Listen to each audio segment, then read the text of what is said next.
13th of December 1973, French journalist Claude Vorilhon was driving through the volcanic area of Clermont-Ferrand, central France, when he had a sudden urge to take a walk at the Puy de la Sola.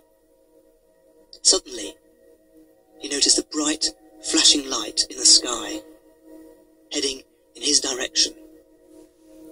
And as it got closer, he saw that it was made of a grey metallic substance, the shape of a flattened bell.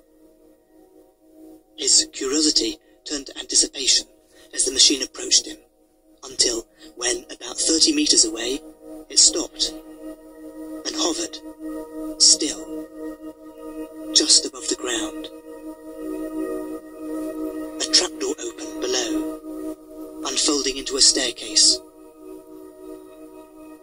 What at first Claude thought was a child stepped down and walked straight towards him.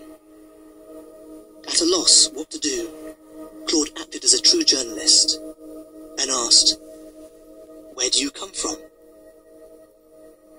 "From very far away, and I have come to talk to you, Claude Vorilhon." They talked. Claude was invited into the craft, and over the next 6 consecutive days, the extraterrestrial dictated a series of messages which were both clear and revolutionary. This is what the extraterrestrial said. "We created humanity. You mistook us for gods. We were the ones who started all the religions on Earth.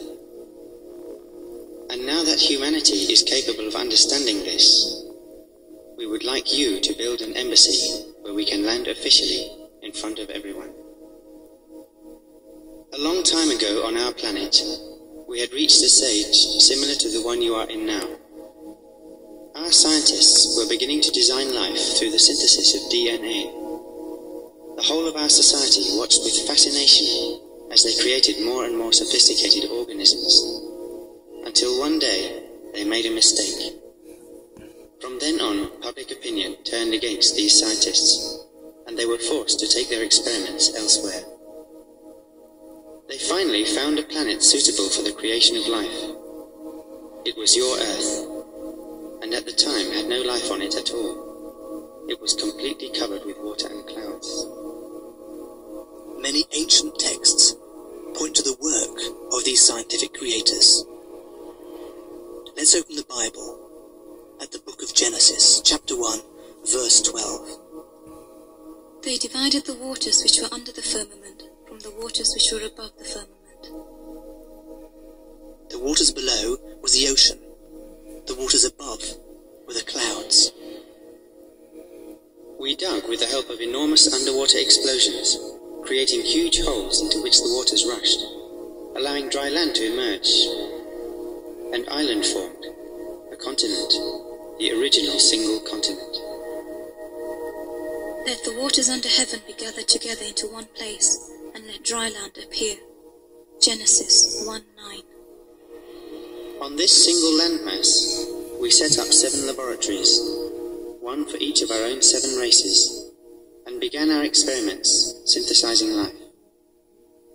We started by making simple life forms, such as viruses and bacteria, and as we progressed in our research, we made more complicated organisms, plants, fish, reptiles, birds, and eventually mammals, daring each time to make an even more beautiful and sophisticated model of living art. Life did not evolve. It simply followed the inspiration of our chemical artists, who integrated and adapted each new prototype to survive in the overall ecology. Fragrances, shapes, colors, styles, textures, movements, even mating rituals were all made to have beauty, harmony, and balance. Seeing this incredible progress, opinions were divided in our government as to whether this artificial life was safe for us. Would the created destroy the creators? We decided to allow our scientists to continue their experiments, as as long as they did not create any intelligent life. But the temptation was too strong for these scientists and artists, who were impassioned by their work of populating a virgin world. So one day, some of them decided to disregard their orders and synthesize intelligent people like themselves. Let us make man in our image, after our likeness. Genesis 1:26. Our government was extremely alarmed when it heard about this. How could we be sure that the human beings that had been created would not become a threat to us? For our own security, we told our scientists to keep these human beings in ignorance of any scientific knowledge. They were even told to make these people whom they had created believe that we were almighty gods, so as to be sure they would respect us. Of every tree in the garden you may freely eat, but of the tree of knowledge of good and evil you shall not eat of it, for on that day you shall surely die. Genesis 2:17. At the time, the human beings called these extraterrestrials Elohim, which in ancient Hebrew meant those who come from the sky. It's found in the original Bibles, but in more recent times was mistranslated by the word God. It's important to realize that this is a plural, the singular being Elohah. References to the Elohim can also be found in other ancient texts, for example, in the writings of the Hindu, Greek, Egyptian, and Amerindian civilizations. We can read even today about the many gods who had human emotions and who lived near or with these human beings. These gods talked to human beings and even had relations with them. When our scientists created people like ourselves, opinion on our planet became divided. Could we trust human beings?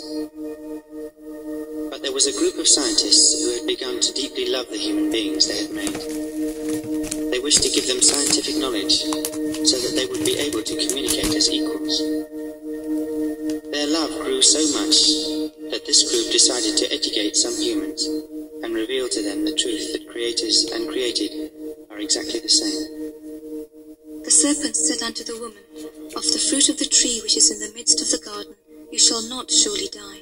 For Elohim both know that in the day that you eat thereof, then your eyes shall be opened, and you shall be as gods. Genesis 3:4. In other words, you shall be as those you mistook for gods. If you entered this laboratory, you would realize that we are just like you, and one day you too will create life. You are just another link in the chain. The eternal cycle of creation continues.